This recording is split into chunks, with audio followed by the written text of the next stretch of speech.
Los fundadores. Antes de que Hogwarts tuviera un despacho lleno de cuadros sarcásticos, tuvo 4 fundadores que intentaron dirigir una escuela juntos. Godric Gryffindor, Helga Hufflepuff, Rowena Ravenclaw y Salazar Slytherin. Imagina la reunión de personal original de Hogwarts, solo que la agenda incluía construir un castillo, enseñar a los niños a no explotar, y por favor dejen de discutir sobre quién es admitido. No usaban los títulos modernos de director o directora. Hogwarts se gobernaba de forma colectiva, como consejo en vez de corona. Y no eran magos y brujas comunes con buenas ideas, tenían un nivel de poder legendario. Gryffindor era un duelista cuya espada absorbió veneno de basilisco siglos después. Se decía que Ravenclaw diseñaba objetos encantados capaces de potenciar la inteligencia mental. La habilidad mágica de Hufflepuff era tan grande como su estabilidad. Ella ayudó a establecer hechizos que protegían y sostenían el propio castillo. ¿Y Slytherin? Un hablante de Parcel con el poder suficiente para diseñar cámaras ocultas y vincular magia ancestral a su propia voluntad. Cada fundador moldeó la identidad de la escuela. Gryffindor fomentaba el valor y la audacia, creyendo que la valentía podía enseñarse. Hufflepuff insistía en la justicia y la lealtad, abriendo sus puertas a estudiantes que otros podrían despreciar. Ravenclaw valoraba el ingenio y el aprendizaje, creando una cultura donde la inteligencia no solo se admiraba, sino que se esperaba. Y Slytherin priorizaba la pureza de sangre y la admisión selectiva, convencido de que la herencia mágica determinaba el valor mágico, que es una forma educada de decir que ayudó a inventar siglos de drama. Esta época explica por qué Hogwarts parece 4 escuelas combinadas en una. 4 casas, 4 salas comunes, 4 identidades rivales compitiendo bajo un mismo techo encantado. Incluso la arquitectura lo refleja. Pasadizos secretos, encantamientos antiguos, reliquias radiando de la magia de los fundadores. Y cuando Slytherin finalmente se fue tras peleas por la admisión de los nacidos de Muggles, no solo se largó indignado. Primero construyó la Cámara de los Secretos, sellando un basilisco bajo el castillo como una solución para el futuro. Everard. Everard es uno de esos directores anteriores a los que no prestas atención al principio, hasta que te das cuenta de que es básicamente el sistema de vigilancia de Hogwarts. No es llamativo, no tiene duelos dramáticos vinculados a su nombre. De hecho, se sabe muy poco sobre su vida, o los años exactos que él sirvió, lo que lo coloca directamente en esa enorme brecha histórica entre los fundadores y la era moderna. Pero lo que sigue es canónico e importante. Everard tiene un cuadro de pintura en el despacho del director de Hogwarts y otro más en la oficina del Ministerio de Magia. Y en la magia de los cuadros mágicos, eso no es decorativo, es táctico. Los cuadros conectados pueden viajar entre marcos, observar lo que sucede y dar reportes. Lo que significa que Everard, incluso después de su muerte, tenía acceso a 2 de las instituciones más poderosas de Gran Bretaña. Durante las Reliquias de la Muerte, cuando Voldemort toma el control del ministerio, el cuadro de Everard se convierte en parte de la cadena de comunicación de la Resistencia. Él transmite información entre Hogwarts y las oficinas del ministerio, funcionando como un mensajero póstumo sin absolutamente ningún respeto por la privacidad en las conversaciones. Se lo conoce específicamente por escuchar conversaciones ajenas, no por casualidad, sino como estrategia. ¿Un poco invasivo? Sí. ¿Invaluable durante una guerra? También sí. Everard demuestra una verdad simple de Hogwarts. La jubilación es opcional, la vigilancia es eterna. Vindictus Viridian. Vindictus Viridian es uno de esos nombres de Hogwarts que suena como si lo hubiera inventado la etiqueta de una poción teniendo un bebé con un libro de latín. En la tradición más amplia del mundo mágico, él es conocido sobre todo como un autor mágico asociado con maleficios y maldiciones. Básicamente, el tipo de persona que escribiría 101 hechizos encantadores y lo llamaría lectura ligera. Aquí está la parte complicada para los fans. Su estatus como verdadero director no está firmemente anclado en los libros principales. Lo verás aparecer en listas de directores anteriores en internet. Y a veces se lo trata como canon confirmado porque la historia de Hogwarts es un montón de cuadros desordenados, datos de trivia y referencias medio recordadas. Lo que sí es sólido es la vibra. Encaja perfecto con el arquetipo de una autoridad de Hogwarts de la vieja escuela, de la época en la que la política de seguridad era «buena suerte, chicos». Así que, si vamos a explicar en detalle, siendo honestos, Vindictus representa los nebulosos siglos intermedios del liderazgo de Hogwarts, donde los nombres existen, pero sus acciones no.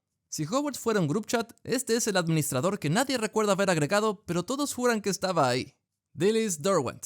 Dilys Derwent es una de las entradas más claras y satisfactorias de la lista. Sí, ella absolutamente fue directora. Ella fue la directora desde 1741 hasta 1768, y antes de eso, ella fue una célebre sanadora en San Mungos. Eso es el equivalente mágico de ser tan buena en tu trabajo que te ascienden de salvar vidas a dirigir la escuela más caótica de toda la Gran Bretaña. Su legado es legendario por una razón: los cuadros. Dilys tiene un cuadro en el despacho del director de Hogwarts y un cuadro en San Mungos, lo que significa que incluso después de su muerte, ella sigue básicamente de guardia.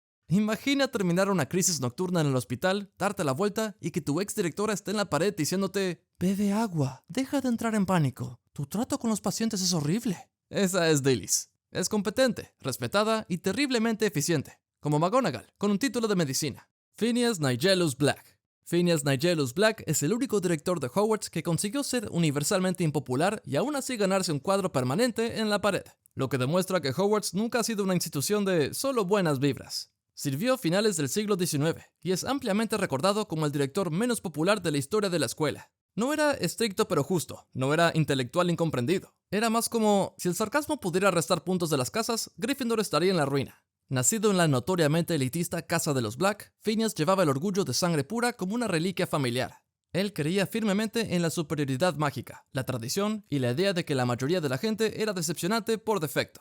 Como director, era inteligente, de lengua afilada y completamente desinteresado en fingir que le caían bien los estudiantes. Su mandato no estuvo marcado por escándalos ni catástrofes, sino por la actitud, que en términos de Hogwarts puede ser igual de memorable. Irónicamente, su mayor importancia llega después de su muerte. Su cuadro aparece no solo en el despacho del director, sino también en el número 12 de Grimmauld Place. Como los cuadros mágicos pueden viajar entre marcos conectados, Phineas se convierte en un puente de comunicación de mala ganas durante la Segunda Guerra Mágica. Él transmitía información entre Snape y la Orden, a menudo mientras se quejaba ruidosamente de todo. La ironía es exquisita. Un hombre que despreciaba a casi todo el mundo termina desempeñando un papel pequeño en la derrota de Voldemort. Nunca se vuelve más cálido, nunca se vuelve más amable, pero sí se vuelve útil. Y en Hogwarts, la utilidad te hace inmortal. Dexter Fortescue. Dexter Fortescue es uno de esos directores que existen en el canon como un nombre en un archivo lleno de polvo. Confirmado, real, pero casi agresivamente poco documentado. Aparece en la lista de los antiguos directores de Hogwarts en materiales ampliados del mundo mágico. Y ese es básicamente el problema. No hay un gran escándalo, ninguna crisis famosa, ninguna frase legendaria que la gente grite en los comentarios. Es el mando intermedio de la historia de Hogwarts, presente, importante y de algún modo invisible. Lo que podemos inferir de los patrones de Hogwarts sigue siendo interesante. Para ser director, no basta con enviar el currículum por LinkedIn. Normalmente necesitas años de reputación como docente, la confianza o al menos tolerancia del ministerio, y la habilidad de mantener un castillo con arquitectura encantada para que no asesine estudiantes. Así que Fortescue probablemente dirigió un Hogwarts estable.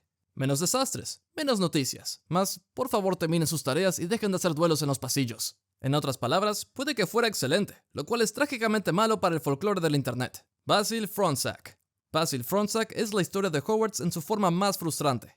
Un nombre que aparece en las listas de antiguos directores y que inmediatamente se niega a dar más detalles. Es tratado como un exdirector en referencias ampliadas del lore, pero a diferencia de Tippett, Dumbledore o incluso Phineas Black, no viene con una línea de tiempo clara ni con un evento famoso del tipo "esta fue mi era".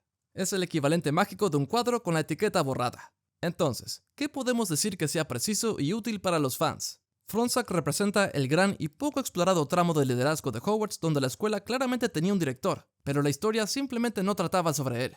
Hogwarts tiene más de 1000 años. La mayoría de los directores vivieron, gestionaron el caos adolescente y murieron sin ser nunca relevantes para la agenda de traumas de Harry Potter. Eso no significa que fuera irrelevante. Significa que fue lo suficientemente competente para no convertirse en parte del plot. Sin ataques de basilisco, sin golpes de estado en el ministerio, sin contraté un hombre lobo. Armando Tippett. Armando Tippett fue director durante una de las épocas más ominosas de Hogwarts. Él estaba a cargo cuando Tom Riddle era un estudiante. Si la historia de Hogwarts tuviera un antes y un después, el mandato de Tippett se sitúa justo en el medio. El tiempo cuando el castillo todavía creía que solo estaba educando niños, mientras algo mucho más oscuro afilaba su varita fuera de vista. Tippett era viejo, tradicional y profundamente institucional. Para la década de 1940 ya había pasado décadas dentro de Hogwarts, comprometido con la estructura y la reputación. Él creía en el orden, la disciplina y la idea que la estabilidad preservaba el legado, que es exactamente por qué la historia lo recuerda como un punto ciego devastador. En 1943, cuando la Cámara de los Secretos fue abierta y los estudiantes fueron petrificados, uno muriendo, Hogwarts enfrentó el cierre. Los gobernadores estaban listos para cerrar la escuela. Tippett lo consideró seriamente. Entonces, Tom Riddle presentó una explicación clara. Hagrid, un estudiante mestizo de gigante, tenía una criatura peligrosa. Caso cerrado, culpable claro, narrativa manejable, y Hogwarts sobrevive. Y Tippett lo aceptó. Esa decisión lo define. No porque tuviera malas intenciones, sino porque él priorizó el legado de la escuela sobre una investigación más profunda. Él confió en el brillante y elocuente prefecto en lugar de una incómoda posibilidad de que un peligro ancestral les echara bajo el castillo. Más tarde, él se marchó y fue reemplazado por Albus Dumbledore, un cargo que silenciosamente marca la transición de una administración cautelosa a una previsión estratégica. La era de Tippett demuestra algo incómodo. A veces, el poder no falla por la crueldad, a veces falla por la satisfacción. Albus Dumbledore. Albus Dumbledore no solo fue un director, fue el director, sirviendo desde mediados del siglo XX hasta su muerte en 1997. Él transformó Hogwarts de un internado prestigioso con problemas ocasionales de monstruos en el corazón estratégico de la resistencia contra Voldemort. Y lo hizo todo mientras ofrecía caramelos de limón, hablaba en acertijos y irradiaba la calma de alguien que ya había leído el capítulo final de los libros. Antes de convertirse en director, Dumbledore ya era legendario. Derrotó a Gellert Grindelwald en 1945, en lo que todos consideran el duelo más épico de la era moderna. Descubrió los 12 usos de la sangre de dragón. Se convirtió en magistrado supremo del Wizengamot y también en supremo gran brujo de la Confederación Internacional de Magos. Cuando él asumió el cargo de director en Hogwarts, no solo estaba cualificado, tenía un poder a nivel institucional. Bajo Dumbledore, Hogwarts se convirtió en algo más que una escuela. Contrató a personal inesperado, un hombre lobo, un mestizo de gigante, un ex-mortífago, porque él valoraba la redención por encima de la reputación. Eso solo ya lo diferenciaba de Dippet. Dumbledore creía que Hogwarts no solo debía proteger a los estudiantes del peligro, sino prepararlos para enfrentarlo. Pero aquí está el giro. Dumbledore también fue el estratega definitivo de largo plazo. Él entendía la profecía, entendía los Horcruxes y entendía el inevitable sacrificio. Sabía que Harry tendría que enfrentar a la muerte y construyó un plan basado en la elección más que en la fuerza. Es moralmente complejo, narrativamente devastador y prueba de que el mago más poderoso de la época manejaba la previsión con tanto cuidado como cualquier varita. Dolores Umbridge. El tiempo de Dolores Umbridge como directora no fue ganado, fue impuesto. En 1996, el Ministerio de Magia la instaló a ella como alta inquisidora y luego como directora, a través de una cascada de decretos educativos que esencialmente decían: si Dumbledore no coopera, gobernaremos el castillo nosotros mismos. Fue menos un nombramiento y más una toma de poder envuelta en pergaminos. Umbridge no lideró Hogwarts, lo ocupó. Antes de llegar a la escuela, ya había construido una carrera dentro del ministerio alineándose con Cornelius Fudge y avanzando mediante ambición sigilosa más que brillantez visible. En Hogwarts, ella transformó ese instinto burocrático en control total. Prohibió la práctica de defensa contra las artes oscuras, reemplazándola con lecciones solo teóricas que dejaban a los estudiantes peligrosamente despreparados. Disolvió clubes, censuró la disidencia, empoderó el escuadrón inquisitorial y vigilaba los pasillos como una mujer que creía que la vigilancia era un rasgo de personalidad. Sus castigos eran personales. Las detenciones con la pluma negra obligaban a estudiantes a grabar confesiones en su propia piel. La autoridad no solo se imponía, se ritualizaba. Lo que hace esta era tan escalofriante no es la magia oscura, es la crueldad administrativa. Utilizó procedimientos, documentación y cumplimiento como armas, sin duelos ni maldiciones dramáticas. Solo cardigans rosas, decretos enmarcados y una sonrisa que nunca llegaba del todo a sus ojos. Bajo Umbridge, Hogwarts se convirtió en la prueba de que el poder no siempre ruge. A veces solo llena formularios. Severus Snape. Severus Snape se convirtió en director en 1997 bajo el régimen de Voldemort, lo que significa que, en papel, era el villano a cargo de Hogwarts. Mortífagos daban clases, los Carrows se encargaban de estudios muggles y de la disciplina. El castillo se sentía ocupado, vacío de calidez y de confianza, y en medio de todo estaba Snape, vestido en negro, hablando raramente y observando constantemente. Pero la era de Snape como director es una de las más incomprendidas de la historia de Hogwarts. Su cargo llegó después de que matara a Dumbledore en lo alto de la Torre de Astronomía, un acto que aseguró la confianza de Voldemort y lo puso al frente de la escuela. Públicamente, cumplía las reglas del régimen. En privado, mitigaba el daño siempre que podía. Restringió la crueldad de los Carrow cuando era posible. Se aseguró de que los castigos no escalaran hasta el asesinato. E intentó mantener el orden suficiente para evitar que la escuela colapsara en el caos total. Más allá de los muros del castillo, continuó con la estrategia amplia. Protegía a los estudiantes mientras alimentaba a Voldemort con información seleccionada. Envió su Patronus para guiar a Harry hacia la espada de Gryffindor, una jugada decisiva en la destrucción de los Horrocruxes. Como director, siguió siendo el hombre de Dumbledore. Caminaba sobre el filo de navaja a diario, desconfiado por la orden, del que Voldemort dependía, y aislado en el despacho que una vez ocupó el único mago que entendía su papel completo.